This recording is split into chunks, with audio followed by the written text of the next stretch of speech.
Welcome home, welcome home. It feels good to be home. Welcome to the Life Coach Each One Teach One Reentry Fellowship in partnership with all of us at Non-Kentucky Podcast, where we'll be exploring the lived experiences of those currently incarcerated and formerly incarcerated, and uplifting those stories, voices, and experiences along the journeys to success.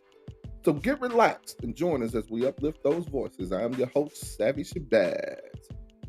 This is a real special episode right here. I got a real good friend on this episode. It's going to be a lot different because we're talking about a lot of things that she's done. This is a real special person to me, and she's really molded a lot of the work that I've done. Could you state your name? Could you introduce yourself, please?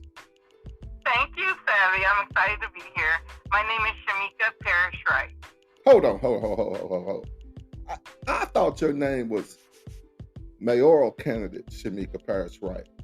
Oh, Just okay. recently councilwoman of district. What district is that? So, yes, I'm the Louisville Metro Councilwoman for District 3. That's what I'm talking about. Let me get some applause in here.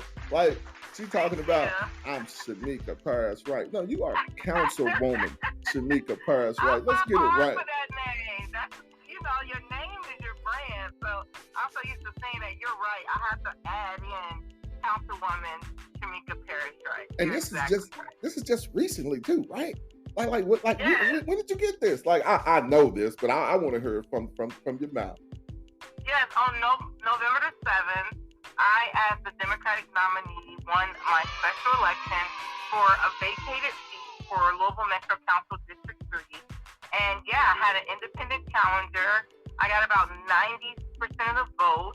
And I was excited. I also worked a full-time job while I did that. And so I was excited. It was all the team as well. You got to build your team, your accountability partners to get things done. But I'm excited. So November the 7th, I came out on top, and then I was sworn in on November the 13th.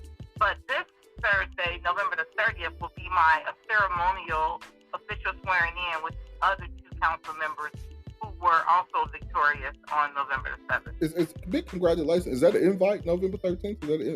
Yes, it's actually regular. It's my first big council meeting that I'm sitting in, and so it's open to everyone. It's right here at City Hall, 601 West Jefferson Street.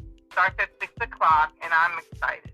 So I'm going kind of backwards. Again, big congratulations. I'm going kind of backwards, right? Because this is so new. This is so recent. Now, I just seen you out in the community doing a lot of work, like with this voting session and stuff. So you were doing a lot of work with the voting session and engaging people to get to the polls and registering people too, right? Yes, as putting on my hat for Executive Director of Vocal Kentucky, we are voices of community activists and leaders. We fight to build power with people who are impacted by disenfranchisement, mass incarceration, HIV and AIDS. World AIDS Day is coming up this Friday. Who are unhoused, and people who are dealing with what we definitely name as the failed drug war.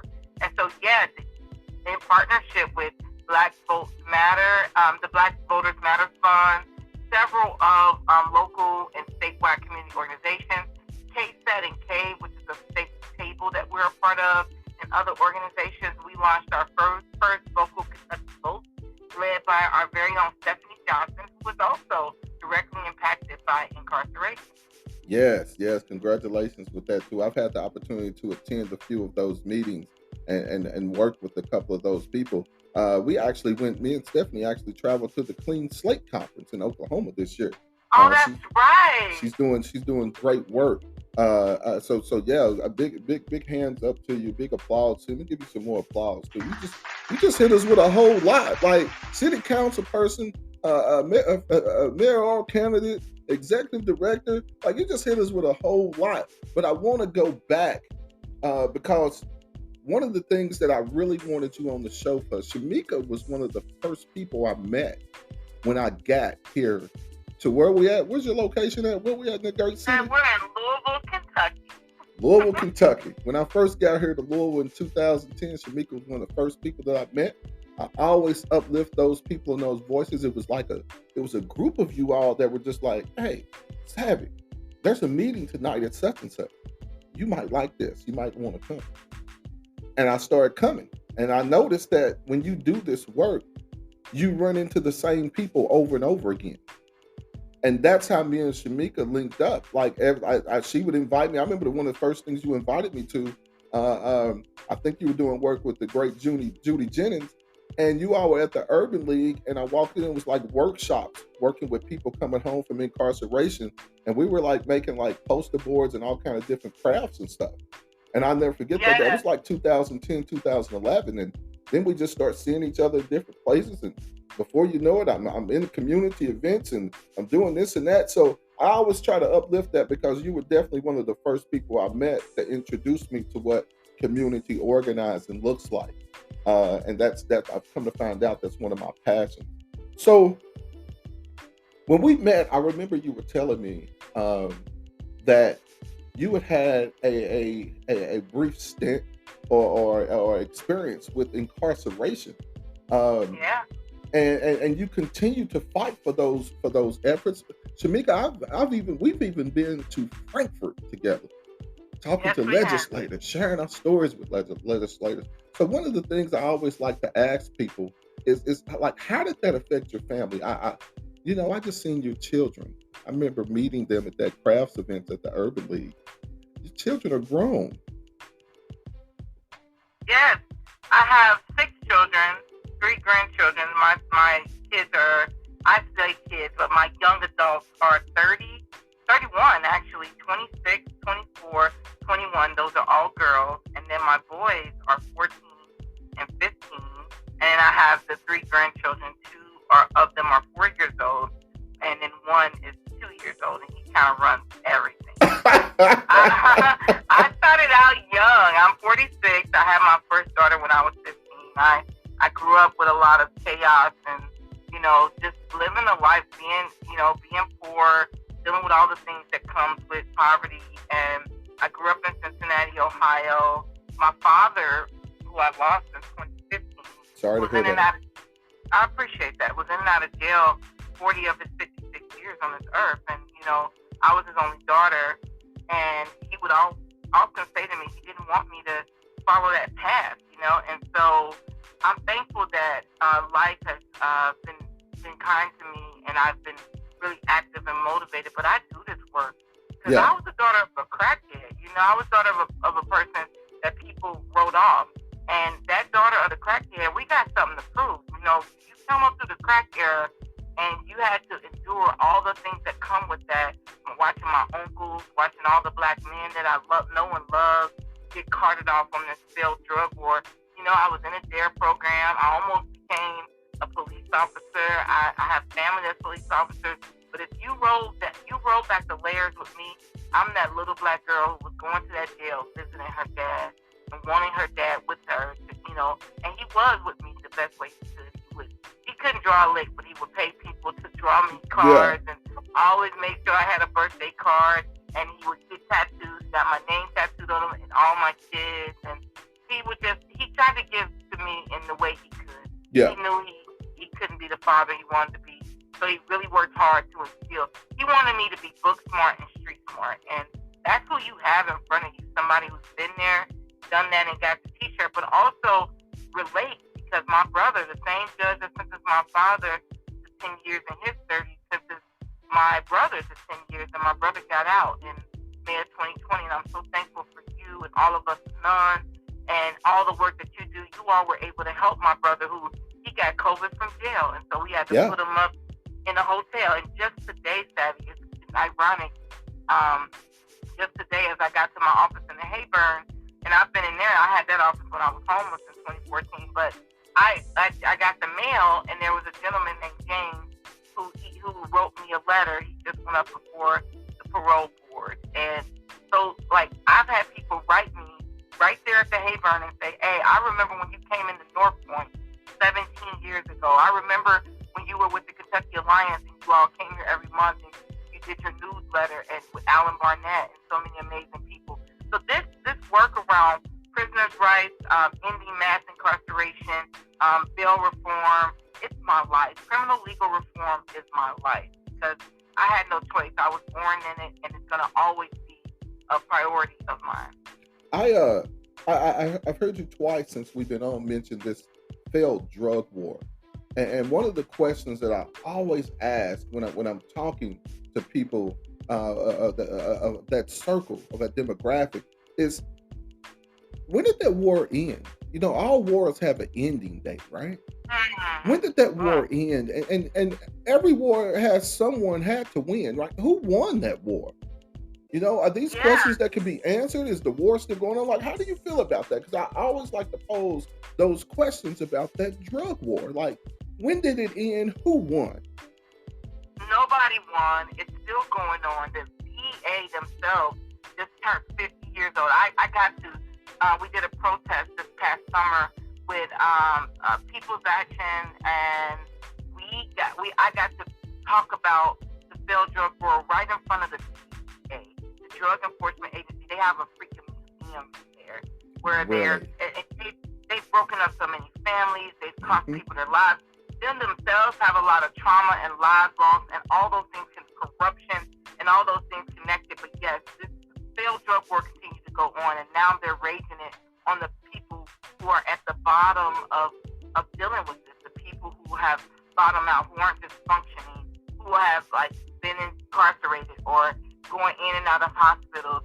They're criminalizing poverty using the failed drug war, and it has not stopped. And that's why taking this position, leaving the Bail Project and taking this position with Vocal Kentucky was so vital to me, because it gets me back to my organizing roots.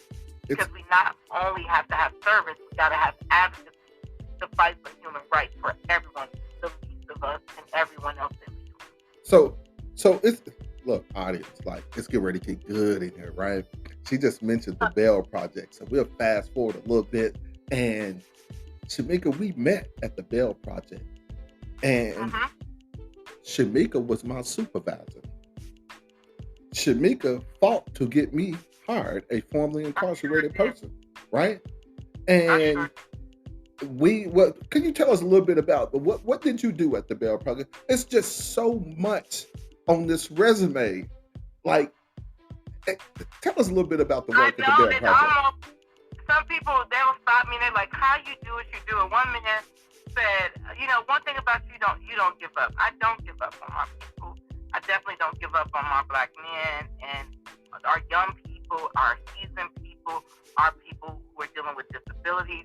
Everybody matters to me, because I got touch points with every one of those folks.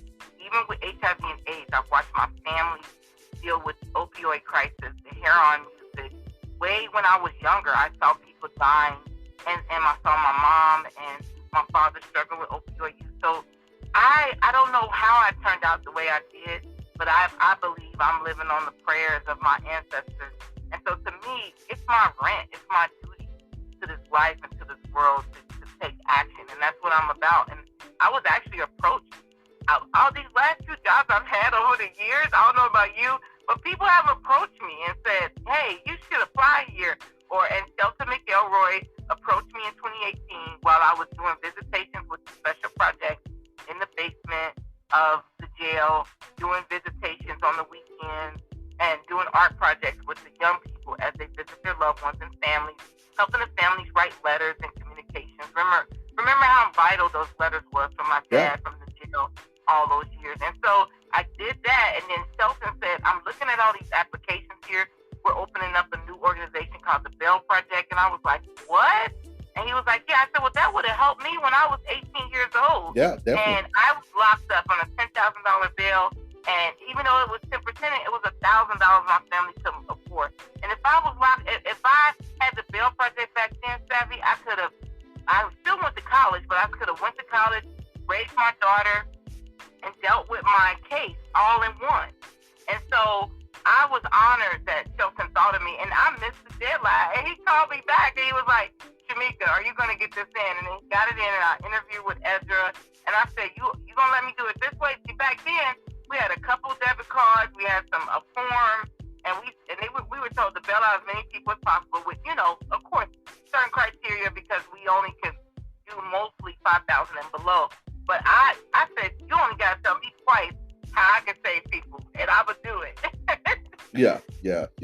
I seen that we were at a conference, me and Shelton, in Oakland, and we met with Wow. Miss Dolores Canellas, and she mentioned that she had something big going on in Louisville, and that was one of the things was the Bell Project. That was a lot of great work. Here was one of the best things. I don't know if I ever shared with you. When I left out of higher ed, I made a promise to myself that if it didn't have anything to do with justice reform, reentry, I wasn't going to do it because I knew where my heart was set at. So I had to think back once I left and went into higher ed, and I was just like, that was my passion, helping others and fighting that criminal justice system. So I actually got an opportunity to get back into that too. But it was a great opportunity. But it was something else, Shameka, that happened in this city during our time at the Bell Project, and that's when I really got to see how important the Bell Project and assisting people with cash bail was when we met down there at the square. And we had to organize, the way, our team was affected, but we had to change roles, and some of us had to stay up to 2-3 o'clock in the morning, making those lists out and bailing people out. And it was just, we came through for that, so that was a hell of an experience for me at that time in 2020 with the uprisings in this city, to be able to assist people for a lot of the, I'll say it and I'll say it again, a lot of the petty ass charges that people were arrested for in this city during that time. But you had an organization that you led, like the Bell Project, that assisted individuals in getting out and getting the assistance that they needed. That's why I needed you there. That's why when the jail was giving me a hard time and it was like, well, this person was previously convicted, but this is exactly who I'm doing this work for. This is exactly why we need this person here. And, good and bad and ugly with COVID, but I will say that pressure on them to get people out of that jail really helped pressure bust pipes, because you hear someone who has a key to the city, who has done many jail visits and tours and stuff, help people with money on their books and all this stuff, and they're telling you can't come in and interview people. But when that COVID happened and they wanted us to continue to bail people out, they sure enough called me and said, okay. I said, well, if I come, I'm bringing Savvy Shabazz. She did. Y'all can do that attorney booth. And me and you were right there side by side interviewing people. And what's crazy is one of the people that were lost during the jail deaths in the last 2 years, she died in one of those booths that we were in on the other side. She so died. Unfortunate. Stephanie Dunbar died in that booth. And so it's the irony of we were in there trying to get people out of there, and people were dying in those jails. Yeah, I'll never forget that experience during COVID, and we went inside the jail and we used the visitation booths. And we, right then and there, we came up with a system to get people to fill out their forms, to get people interviewed, to help get them out. Big RIP, rest in peace to the sister Stephanie. Stephanie's actually from my hometown, Paducah, Kentucky. We grew up together in Paducah, Kentucky, and our families are very tight. So I still talk to a lot of her children. I talk to a lot of her cousins and aunts and uncles. I've seen a lot of them just this past Thanksgiving. So RIP to her. But Shameka, that leads us into some more work that we've done together. Because at that time, there were several people that were losing their lives unexpectedly in this jail. And we formed a coalition. And we just met, 2 days ago? We just met. And so we formed a coalition to see what needed to be done to stop those deaths from happening inside those jails. So here we are with some more work that we're doing as well. And we're about to have our second amnesty day, where people who have outstanding warrants and fees and fines that's keeping them. We want to prevent people from going to jail. We want to make sure the people that are inside the jail, including the staff, have their needs met, have their human rights honored, and have the dignity that they deserve, because they're in our custody. Our tax dollars pay for those jails. So I'm excited about the amnesty. The second round of these amnesty days. I think we should have them a few times a year, but we need this because so many people. We paid a fine last time of $12.99. Yes. Something that could have put somebody in jail if they got locked up on a Friday. 3 to 4 days until the Monday court or whatever, and put them in jail over $12.99. So this is important that we're doing amnesty days in collaboration with the jail records, the public defenders, with the prosecutors. It takes everybody coming together, and that's what our bail project work showed us, is that when people come together and do what's right by the people and what's right for the greater good, all things can happen, and so I'm very proud of our work. It wasn't perfect. We had a lot of things to work out. There was some tragic losses and issues connected to that, and you ended up leaving us to do your own thing, and I was so excited for that. And then I ended up leaving. So I loved our paths afterwards, but I was honored to do that work because I needed that when I was 18 years old, my only offense, and I ended up with probation. And thank God that I was able to go to college and keep going on with my life and raise my daughter. But so many other people, that those days in jail were the most critical, and the road ended for them. And so I'm glad that we're able to do this work. I gotta bring up again the work with the Bail Project. I remember coming to you, because we had that system where we would make that list and get people out. And I always uplifted on this podcast, and especially when I'm speaking in public. Shameka, I remember bonding people out for $12.50, $25, and I'm like, so this person can't vote or can't go to work or can't take care of himself or herself or their family and children over $12.50? Yes, sir. And I always uplift that. That's an issue. But I always lift up the housing issue we have too. The houseless community as well. Being houseless is not a crime. Nope. And that also leads me into make a statement that I always make. Having a mental breakdown is not a crime as well. That's right. Poverty is not a crime. Poverty is not a crime. And this is some of the issues that we run into with some of the work that we've been doing. And it leads me into another piece of work that we've done. We went inside the jails. And you remember, you just brought it up. It was hard for me to get some access inside of that jail. Yeah. But just last year, we went to City Councilman Ja'Cory office, and he assisted us with a resolution that me and you actually spoke on behalf of in front of who? The Metro Council.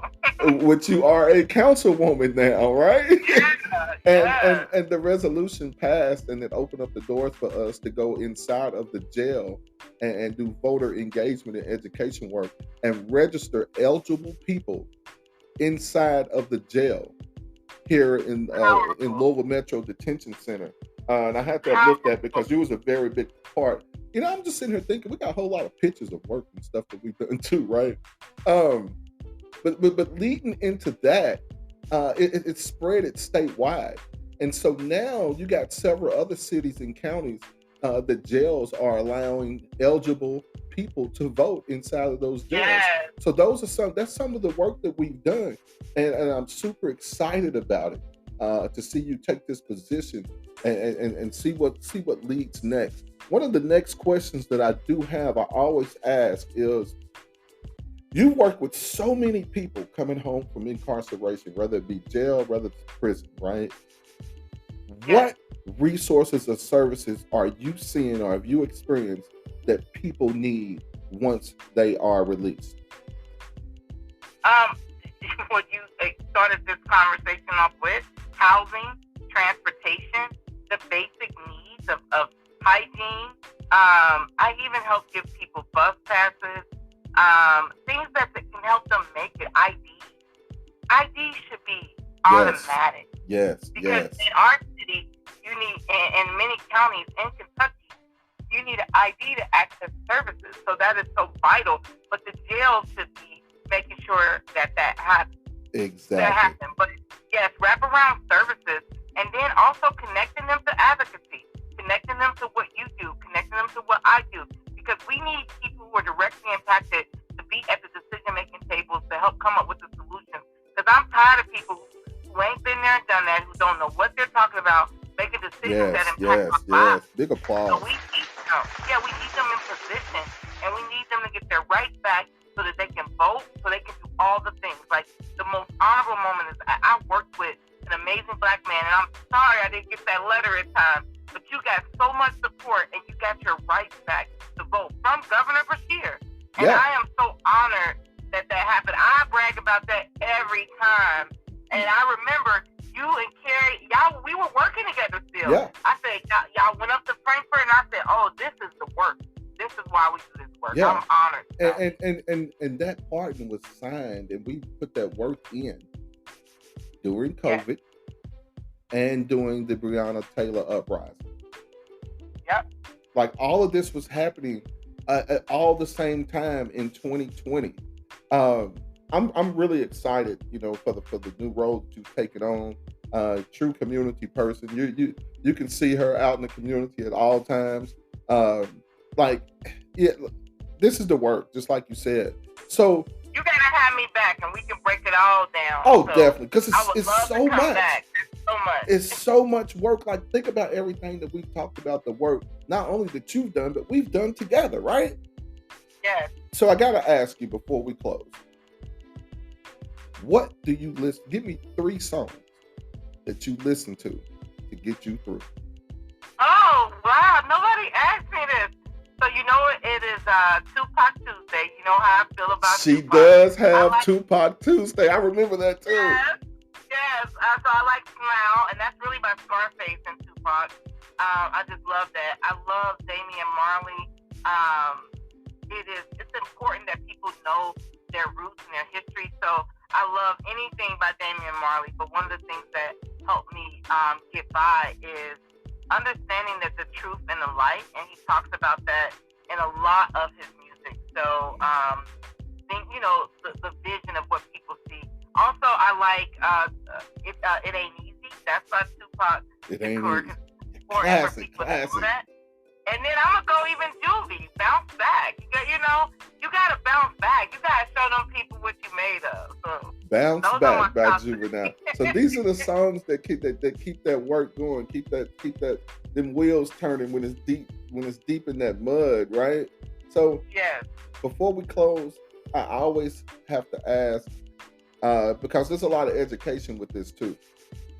So after the music, and I've been on calls with you, I've seen the library before. Give me that one book that you would do. Okay. If we want to do this type of work, for somebody that's new to this work, that wants to do what you do, give me 2 books that you got to have on your bookshelf. All right, and I didn't name that It Looks Are Deceiving was the Damian Marley song, but Souls of Black Folks by Du Bois. By W.E.B. Du Bois. Applause. Let me get some tune for that. And then there's another one,